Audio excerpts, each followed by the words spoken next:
Hello दोस्तों, welcome to my channel latest learn pharmacy. आज के इस वीडियो में हम डिस्कस करने वाले हैं एंटी हाइपरटेंसिव की नेक्स्ट ड्रग के बारे में, जिसका नाम क्या है, डायूरेटिक्स। उससे पहले वीडियो में हमने जितनी भी ड्रग्स के बारे में डिस्कस किया था, एक बार उसको जान लेते हैं। Angiotensin converting enzyme inhibitor, angiotensin second receptor antagonist, calcium channel blocker, sodium channel blocker and potassium channel activator के बारे में हमने डीपली एकदम डिस्कस कर लिया था। उससे रिलेटेड ड्रग के बारे में डिस्कस कर लिया था।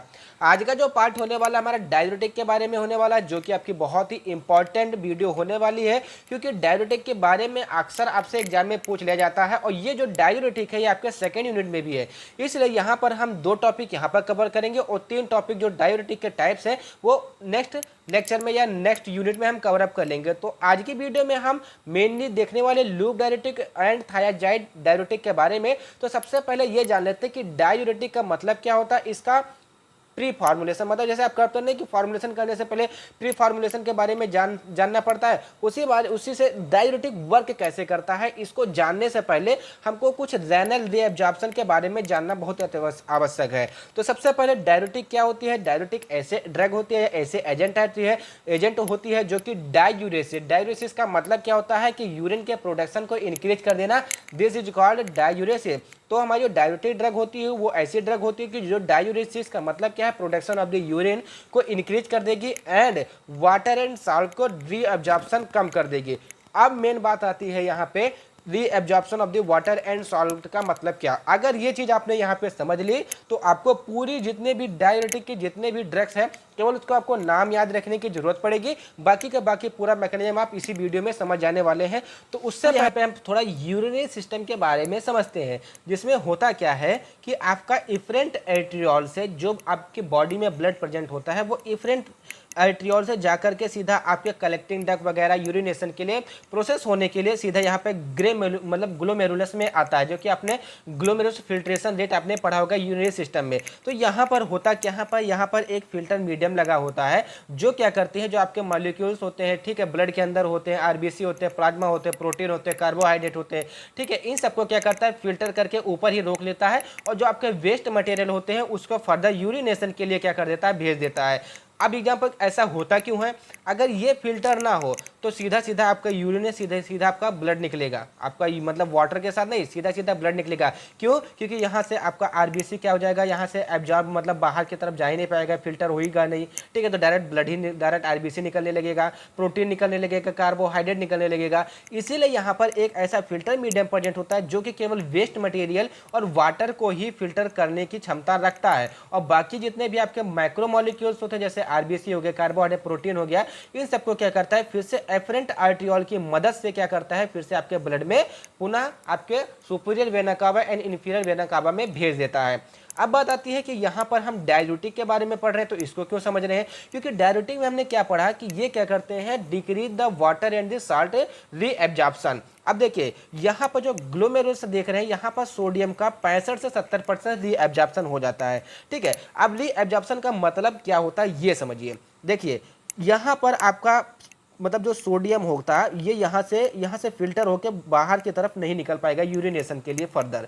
अब जब यहाँ से फर्दर यूरिनेशन के लिए नहीं निकल पाएगा तो ये कहाँ जाएगा, आपके ब्लड में तो जाएगा। अब जब ये आपके ब्लड में जाएगा तब क्या होगा, सीधी सीधी बात है कि जब ये आपके ब्लड में नहीं जाएगा तो आपका जो ब्लड प्रेशर एलिवेट हो रहा है उसको और बढ़ाएगा। अब जब आपका ब्लड प्रेशर एलिवेट हो जाएगा तो आपको हाइपरटेंशन और ज़्यादा हो जाएगा, आपका ब्लड प्रेशर और ज़्यादा बढ़ जाएगा। तो ठीक है, ये एब्जॉर्प्शन अब इसी को क्या करता है, डिक्रीज कर देता है। और यहाँ पर क्या हमारा CA इनहिबिटर काम करता है। अब CA इनहिबिटर क्या काम करता है कि जो सोडियम का रीअब्जॉर्प्शन रेट होता है उसको 65 से 70% घटा करके उसको 35 से 40% कर देता है।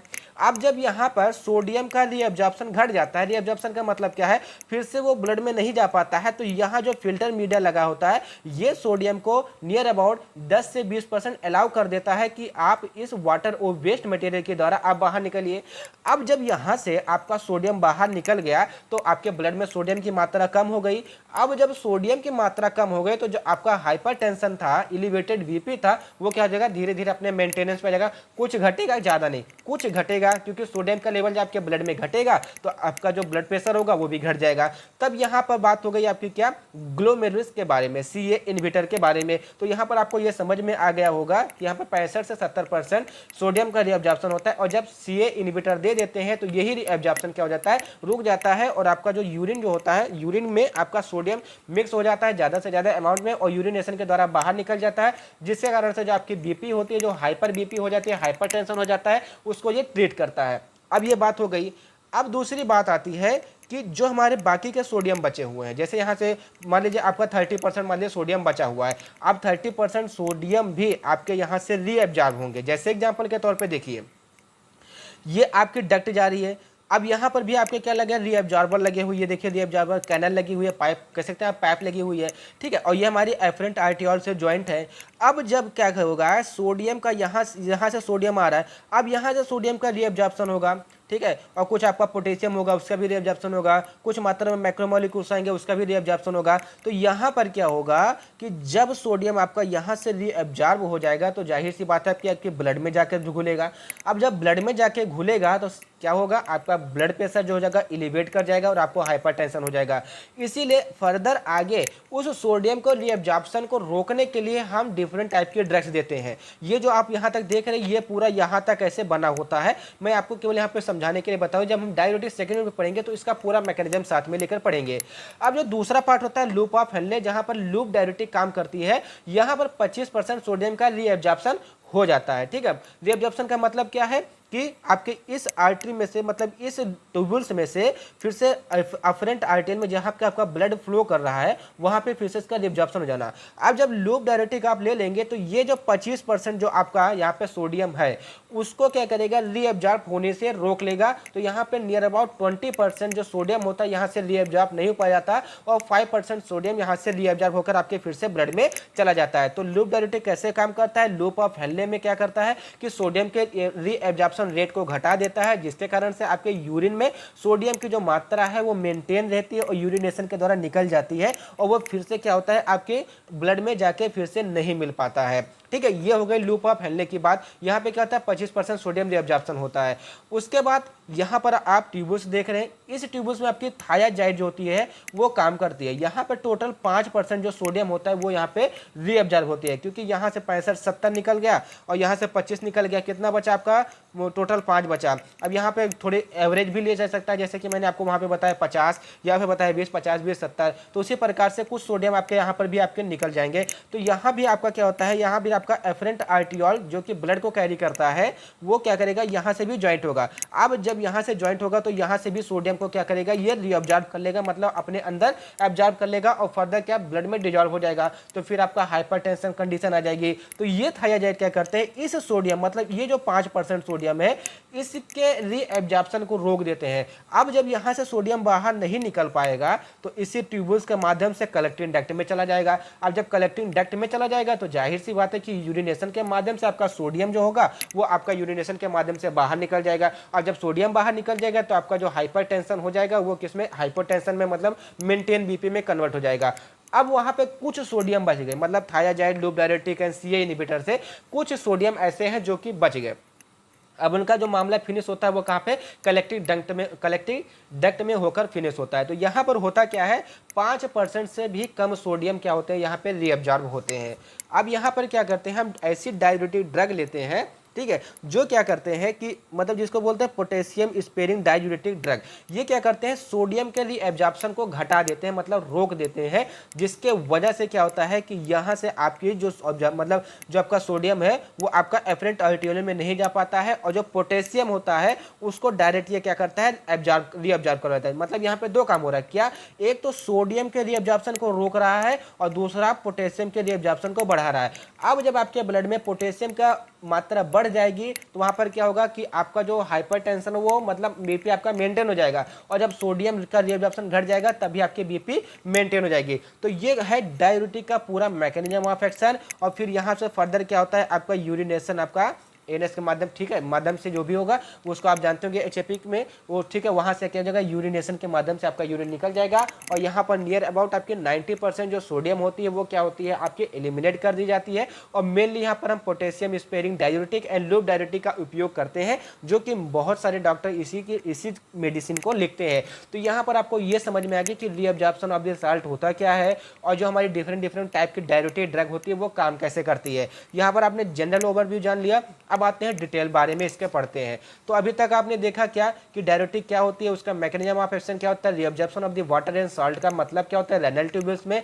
अब बात आती है टाइप ऑफ डायूरेटिक, मतलब जो डायूरेटिक के टाइप्स होते हैं वो कितने टाइप के होते हैं। तो अभी आपने क्या क्या देखा, loop of diuretic, CA inhibitor मतलब कार्बोनिक एनहाइड्राइड इनहिबिटर देखा, थायाजाइड देखा, पोटेशियम स्पेयरिंग डायूरेटिक देखा, एक नहीं देखा ऑस्मोटिक डायूरेटिक, जो कि आप सेकंड यूनिट में पढ़ने वाले हैं। तो जो सबसे पहला हमारा जो डायूरेटिक है वो कार्बोनिक एनहाइड्राइड इनहिबिटर होता है। इसका डायरेक्ट हम मैकेनिज्म समझते हैं और बाकी जो इसकी थ्योरेटिकल होगा वो हम इसको सेकंड यूनिट में समझेंगे।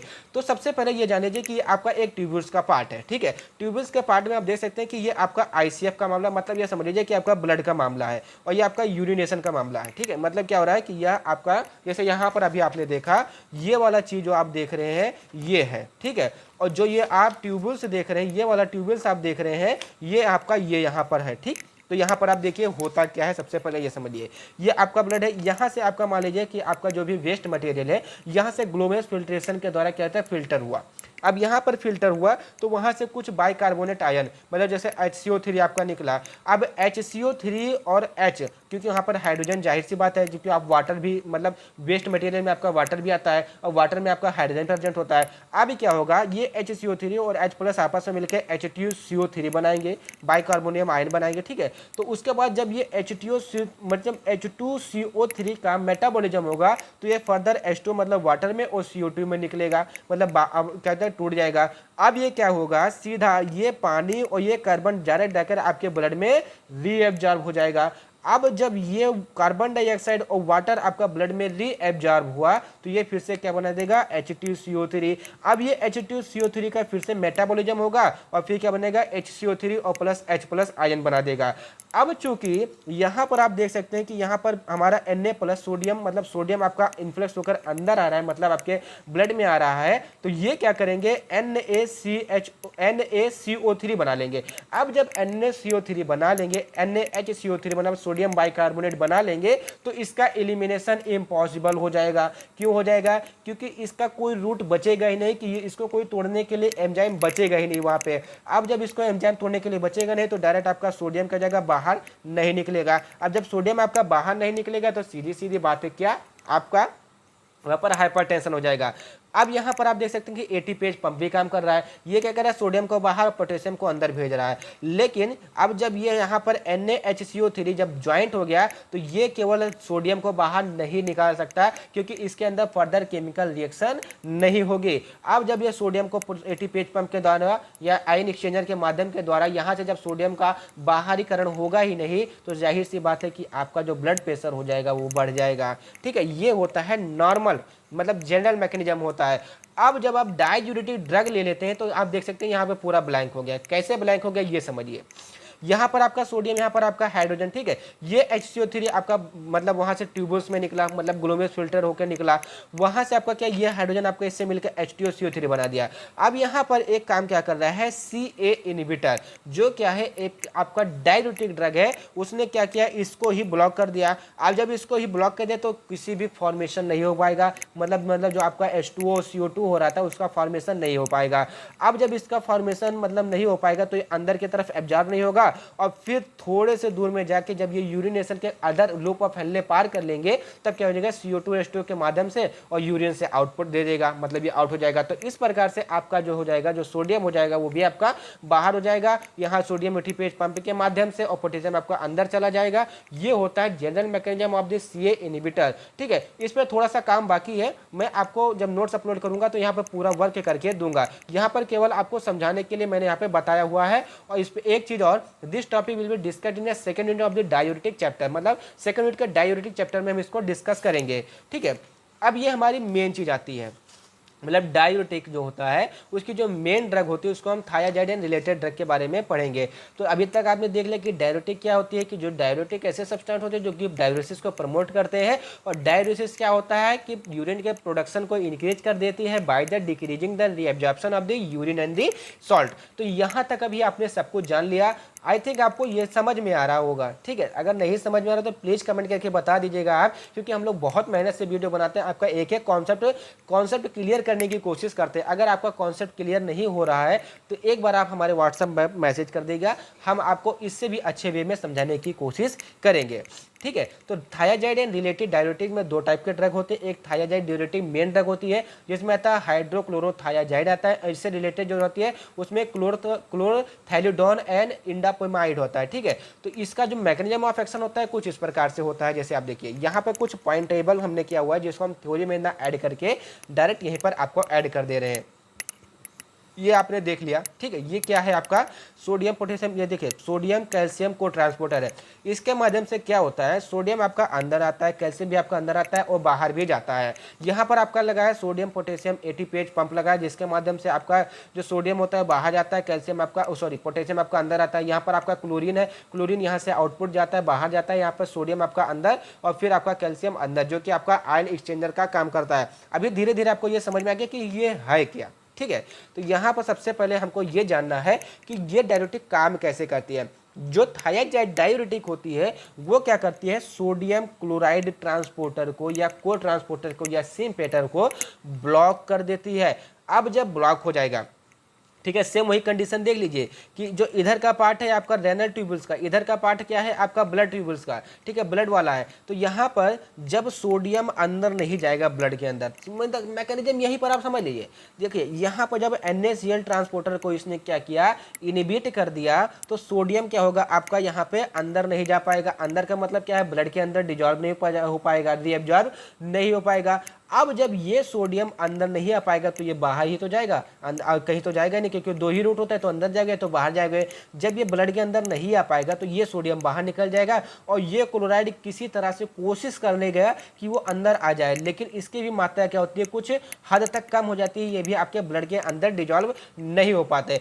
अब इस सोडियम के अंदर न आने के कुछ कारण है। कैसे कारण है कि ये NaCl को ट्रांसपोर्टर को ही अपना मैकेनिज्म समझता है। अब जब उसको ही अपना मैकेनिज्म समझेगा तो सोचेगा कि हमारे पास, जबकि इसके पास एक ऑप्शन और होता है, यहाँ वाला सोडियम पर एटीपीएच पंप वाला, यहाँ वाला ऑप्शन होता है, मतलब आयन एक्सचेंजर वाला। लेकिन इस ऑप्शन को वो छोड़कर इसी ऑप्शन को लगाता है क्योंकि यहाँ पर उसको सरलता होती है। अब जब ये ब्लॉक हो जाएगा, ये रिसेप्टर ब्लॉक हो जाएगा, तो यहाँ पर क्या क्या होगा ये देखिए, increase the elimination of the sodium and chloride in the urine. अब जब सोडियम आपका बाहर निकल जाएगा तो जाहिर सी बात है कि आपका हाइपरटेंशन जो होगा वो आपका मेंटेन हो जाएगा। दूसरी बात, decrease the peripheral vascular rate. जैसे कि अभी हमने आर्टरीज में पढ़ा था कि जब आर्टरीज आपकी श्रिंक हो जा रही थी, मतलब आपके कॉन्ट्रैक्ट हो रहे थे, तो आपका पेरीफेरल वेस्कुलर रेट बढ़ जा रहा था, जिसकी वजह से आपको हाइपरटेंशन हो जा रहा था, ठीक है। अब वो क्या करेगा, अगर यहाँ पर जो ये चैनल आपका बंद हो जाएगा तो क्या हो जाएगा, PVR मतलब पेरीफेरल वेस्कुलर रेट है वो घट जाएगी। अब जब घट जाएगी तो आपकी आर्टरी डायलेट हो जाएगी। जब आर्टरी डायलेट हो जाएगी आपकी, तो वहाँ पे ब्लड फ्लो इजीली होने लगेगा, और जब ब्लड फ्लो इजीली होने लगेगा जो आपका हाइपरटेंशन हो जाएगा वो क्या हो जाएगा, आपका मेंटेन हो जाएगा। अब तीसरी बात क्या हो जाएगी यहाँ पर, तो मतलब चौथी बात यहाँ पर क्या हो जाएगी, decrease the calcium excretion in the urine. ये कैल्शियम के एक्सक्रीशन को यूरिन में कम कर देगा। क्यों? क्योंकि कैल्शियम जो होता है वो कॉन्ट्रैक्शन के लिए काम करता है। अब जब वो कॉन्ट्रैक्शन के लिए काम कर देगा तो सीधे सीधे बात है कि जब उसका एक्सक्रीशन हो जाएगा, मतलब डिक्रीज हो जाएगा, उसकी सिंथेसिस डिक्रीज हो जाएगी और यूरिन के माध्यम से एलिमिनेट होना स्टार्ट हो जाएगा, तो जो सोडियम सार्कोप्लाज्मी रेटिकुलम से जाकर बाइंड ऑफ होकर कॉन्ट्रैक्शन करता था वो नहीं होगा। अब जब वो कॉन्ट्रैक्शन हो जाएगा तो इसका मतलब आपकी मसल्स वहाँ पे डायलेट हो जाएगी, आपकी जो आर्टरीज है वो डायलेट हो जाएगी और आपका ब्लड फ्लो इजिली होने लगेगा, ठीक है। तो यहाँ पर भी आपका हाइपरटेंशन क्योर हो जाएगा। दूसरी बात क्या थी कि loss of the potassium in urine. अब यहाँ पर आपका एक डिसएडवांटेज भी आ रहा है कि क्या जो पोटेशियम है आपका क्या यूरिन के माध्यम से भी आपका लॉस हो जा रहा है। ये आपके लिए खतरनाक हो सकता है, जिसकी वजह से आपको डिजीनेस, फैटिग हो या नजल डिकंजेस्ट या ड्राइनेस आपको हो सकता है। और यहाँ इस पोटेशियम के निकलने के कारण आपका थोड़ा सा जो ब्लड प्रेशर है वो एलिवेट भी हो सकता है, क्योंकि जो पोटेशियम अगर ब्लड के अंदर जमा है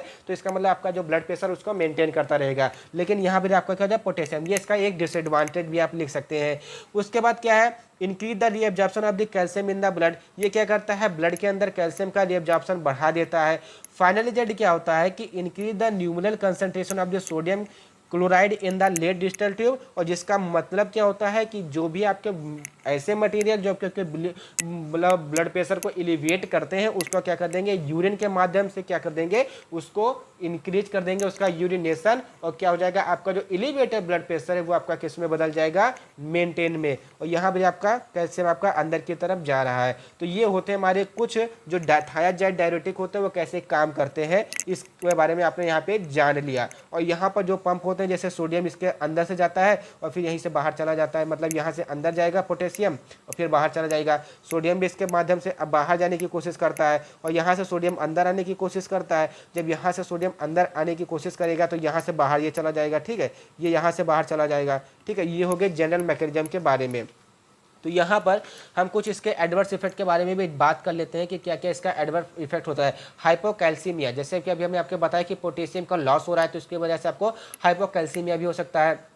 हाइपरग्लाइसेमिया, मतलब आपका ब्लड शुगर लेवल भी बढ़ सकता है, क्योंकि इसमें कार्बोहाइड्रेट जो हो रहा है वो कार्बोहाइड्रेट का रीअब्जॉर्प्शन रेट ब्लड के अंदर बढ़ जा रहा है। फिर उसके बाद हाइपर यूरेसिमिया, मतलब आपके ब्लड में, मतलब आपके यूरिन में यूरिक एसिड का फॉर्मेशन ज़्यादा हो सकता है, मतलब उसमें रेट बढ़ सकता है। एंड हाइपर कैल्सीमिया, जिसकी वजह से आपको कैल्सिटोसिन, मतलब आपको पथरी भी हो सकती है। अब ड्रग इंट्रैक्शन की बात करें, अगर थायराइड के आप non steroid anti inflammatory drug के साथ लेते हैं तो जब आपके ड्रग के थायराइड की जो एक्टिविटी होती है कि वो हाइपरटेंशन को मेंटेन करता है उसको वो डिक्रीज कर देगा। अगर आप प्रोपेनेसाइड के साथ लेते हैं, ठीक है, प्रोबेनेसिड के साथ लेते हैं तो क्या हो जाएगा, इसका एब्जॉर्प्शन कम हो जाएगा। अगर डिजिटैलिस के साथ लेते हैं तो इसका जो प्लाज्मा लेवल हो जाएगा वो बढ़ जाएगा, इसका मतलब इसका ड्यूरेशन ऑफ द एक्शन बढ़ जाएगा। अब इसके थेराप्यूटिक यूजेस के बारे में बात करें तो hypertension, oedema, diabetes, insipidus and renal calculi में इसका यूज किया जाता है, इसके ट्रीटमेंट में इसका यूज किया जाता है। तो ये हो गई आपकी डायरेटिक के बारे में, थायराइड एंड रिलेटेड डायरेटिक के बारे में।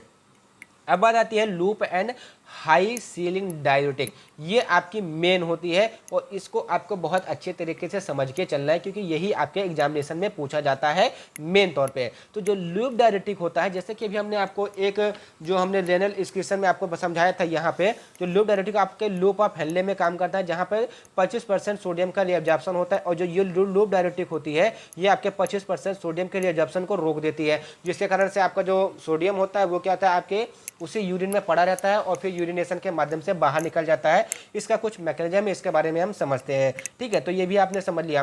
तो यहाँ पर आप देख सकते हैं कि सोडियम पोटेशियम कैल्शियम को ट्रांसपोर्टर चैनल, यहाँ पर ये आप देख सकते हैं। इसके माध्यम से होता क्या है, सोडियम आपका क्या होता है अंदर, मतलब ब्लड के अंदर जाता है, क्लोराइड भी आपका ब्लड के अंदर जाता है, और जो आपका पोटेशियम है ये भी आपका ब्लड के अंदर ही आता है। यहाँ पर आप रीअब्जॉर्प्शन समझ रहे हैं, ठीक है। ये आपका जनरल मैकेनिज्म है लूप हेनले का, कि कैसे आपका रीअब्जॉर्प्शन होता है सोडियम का, कैल्शियम का एंड क्लोरीन का, सॉरी पोटेशियम का एंड क्लोरीन का, ठीक है। तो अब यहाँ पर समझिए कि सोडियम गया अंदर आया ब्लड के अंदर, रीअब्जॉर्प्शन हुआ, क्लोराइड आया अंदर आया, एब्जॉर्प्शन हुआ, रीअब्जॉर्प्शन हुआ, पोटेशियम आया, तो यहाँ पोटेशियम की मेंटेनेंस देखिए, ये यहाँ से एक यहाँ पर आपका एक्सचेंजर लगा हुआ है जो क्या कर रहा है कि अंदर जाने वाले पोटेशियम को भी ये बाहर कर रहा है, और ये वाला मतलब जो ट्रांसपोर्टर लगा हो वो ये क्या कर रहा है, इसको अंदर लेके जा रहा है। इसका मतलब यहाँ पर आप क्या कह रहे हैं, ये आपका एक पोटेशियम चैनल लगा हुआ है जिसके माध्यम से पोटेशियम का जो मेंटेनेंस है वो आपके ब्लड के अंदर बराबर मात्रा में बना रहेगा। उसके बाद यहाँ दूसरे, अभी देखिए इसका आपको और अच्छे तरीके से समझ में आएगा।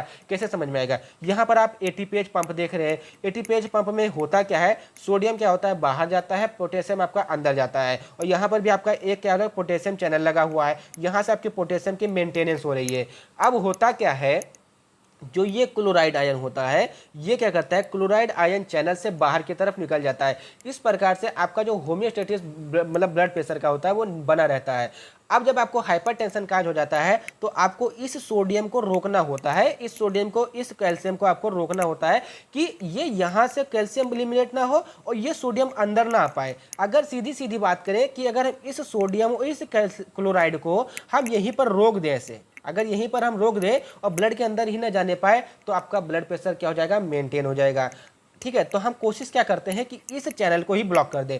तो इस चैनल को ब्लॉक करने के लिए हम क्या करते हैं, लूप डायरेटिक का यूज करते हैं। अब जब आप लूप डायरेटिक का यूज करते हैं तो वो इस चैनल को ऐसे ब्लॉक कर देती है।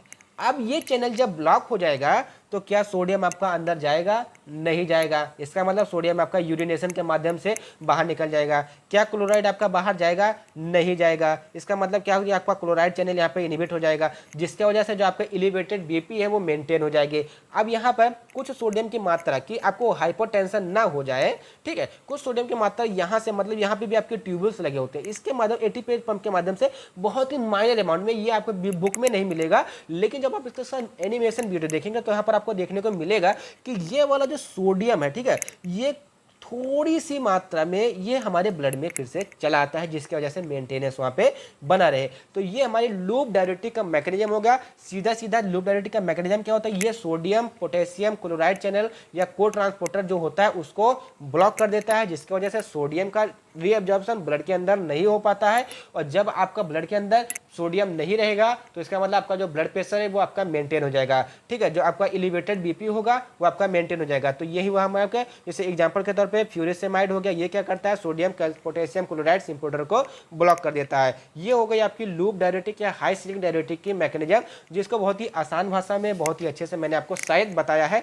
अब ये तो नहीं पता हमको कि किस तरह से आपको बताया है, तो जो मैंने वहां पर आपको बताया वो यहाँ पर मैंने आपको उठा के लिख दिया, ठीक है। अब आपको जिम्मेदारी ये बनती है कि आप एक रफ पेज लीजिए, उसको क्या कीजिए, उस जिसको मैंने अभी आपको समझाया उसको आप अलग से लिखिए, उसके बाद इससे आप क्या कीजिए, मैच कराइए। अब देखिए आप कितना अच्छा लिख पा रहे हैं, कितना अच्छा नहीं लिख पा रहे हैं। तो ये मैंने आपको पढ़ने के लिए बताया हुआ है, ये आपके पढ़ने के लिए लिखा हुआ है, ये मैं आपको यहाँ पे नहीं समझाऊंगा, ठीक है। वो मैंने जो आपको समझाने लायक चीज़ थी वो मैंने आपको समझा दिया, ठीक है। अब बात आती है इसके फार्माकोलॉजिकल एक्शन के बारे में, मतलब जो आप लूप डायरेटिक लेते हैं उसका जो फार्माकोलॉजिकल एक्शन कैसे कैसे, जैसे कि डायरेटिक एक्शन आपने अभी जान लिया कि क्या करते हैं, ये they inhibit the tubular reabsorption of the sodium and the chloride ions that lead to increase the urination of the potassium ions, ठीक है। तो इससे आपका ब्लड प्रेशर एलिवेट हो जाए, मतलब क्या जगह मेंटेन हो जाएगा। अगर दूसरे एंटी हाइपरटेंसिव एक्शन की तरह से भी यूज क्या कर जाते हैं, क्यों? क्योंकि जो सोडियम होता है वो कॉन्ट्रैक्शन के लिए होता है, और जब सोडियम का क्या हो जाएगा, आपका ब्लड से रीअब्जॉर्प्शन घट जाएगा तो सीधी सी बात है कि वहाँ पर आपका वेसोडाइलेशन हो जाएगा, और जब वेसोडाइलेशन हो जाएगा तो आपका ब्लड प्रेशर क्या होगा, नॉर्मल हो जाएगा। उसके बाद आता है क्या, दे प्रमोट ग्लाइकोजिनोलिसिस तो एड कॉज हाइपर ग्लाइसीमिया, जैसे कि अभी हमने एडवर्स इफेक्ट में बात किया, ये सभी भी आगे चल के हम जब इंडोक्राइन सिस्टम में पढ़ेंगे तो इसके बारे में पढ़ेंगे कि कैसे मतलब जो हाइपर ग्लाइसीमिया कैसे कॉज किया। यहाँ पर हम केवल हमको ब्लड प्रेशर को मेंटेन करना है, ठीक है। They compete with the secretion of the uric acid in the proximal tubule, जिसका ये हाइपर यूरेसीमिया हो जाएगा। ये सब आप क्या कहते हैं, फार्माकोलॉजिकल एक्शन में भी डाल सकते हैं, एडवर्स इफेक्ट में भी डाल सकते हैं, ठीक है। They inhibit calcium elimination in the urine, जो क्या करता है, स्टोन का काम कर सकता है, बना सकता है, ठीक है। अब इसकी फार्माकोकाइनेटिक प्रॉपर्टीज के बारे में बात करें तो इसको ओरली लिया जाता है, ओरली एब्जॉर्ब होता है, लिपिड सॉल्युबल होता है, इसका मतलब इसमें ग्रेट प्रोटीन बाइंडिंग होगी। उसके बाद जो इसका एलिमिनेशन होता है यूरिनेशन से होता है। उसके बाद इसमें 3 ड्रग आती है, हाइड्रोक्लोरोथायाजाइड, ठीक है, जिसका जो हाफ लाइफ होता है वो 2.5 घंटा होता है, और ड्यूरेशन ऑफ द एक्शन क्या होता है, 12 घंटा होता है। क्लोरथैलिडॉन होता है, 24 घंटा इसका हाफ लाइफ होता है, और 24 से 48 घंटा इसका ड्यूरेशन होता है। उसके बाद इंडेपामाइड होता है, उसका क्या होता है, 18 घंटे हाफ लाइफ होता है, और ड्यूरेशन इसका 24 घंटे होता है, ठीक है। तो यहाँ पर आपकी जो एंटी हाइपरटेंसिव ड्रग थी आज होती है फिनिश।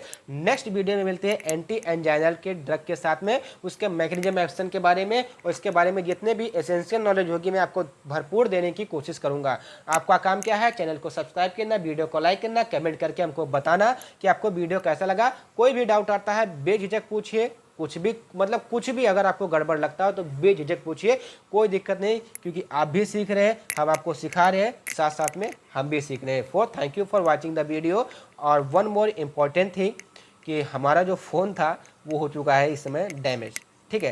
तो ये जो फ़ोन है, इस फ़ोन से मैं वीडियो बना रहा हूँ, ये पड़ोसी का फ़ोन है, इसका कभी कोई पता नहीं है कि कब तक ये हमारे पास रहेगा या कब तक वो देंगे। तो आपका एक काम है, चैनल को सब्सक्राइब कीजिए, जल्दी से जल्दी हमारे चैनल को ग्रो कराइए, जिससे कि हमारा थोड़ा सा बजट बन सके और हम अच्छा से एक फ़ोन ले सकें और आपको वीडियो जल्दी से जल्दी प्रोवाइड कर सकें। Thank you for watching the video from the latest learn pharmacy.